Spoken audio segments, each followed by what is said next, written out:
আসসালামু আলাইকুম। বন্ধুরা কেমন আছেন? আশা করি সবাই ভালো আছেন। আজকে আমি শুকনা চালের গুঁড়ি দিয়ে চিতই পিঠা বানাবো। প্রথমে ১ বাটি শুকনা চালের গুঁড়া নিয়েছি। এখন ১/২ বাটি ময়দা দিয়েছি।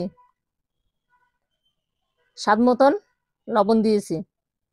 এখন এগুলো একসাথে মিশিয়ে নিব। এখানে আমি গরম পানি দিয়ে একটা বাটার বানিয়ে নিব। গরম পানি দিয়ে। এখানে আমি কোনো রকম সোডা কোনো কিছু দেই নাই। শুধু গরম পানি দিয়ে একসাথে এগুলা ভালোভাবে মিশিয়ে নেব। ময়দা দেওয়ার কারণে পিঠাটা অনেক নরম তুলতুলে হবে, সফট হবে। খেতে খুব ভালো লাগবে। এখন সবগুলো একসাথে ভালোভাবে মিশিয়ে নেব। তো এভাবে ভালোভাবে আমি এটার বাটার বানিয়ে নিয়েছি। এটার ঘনত্বটা আমি যেভাবে দেখাচ্ছি এভাবে করলে পিঠাটা খুব ভালো হবে। এখন কিছু সময় আমি রেস্টে রাখবো।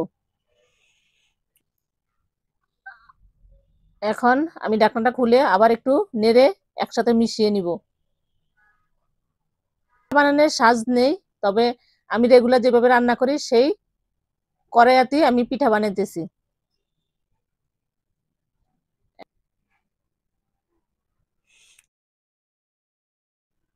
আমার পিঠা হয়ে গেছে।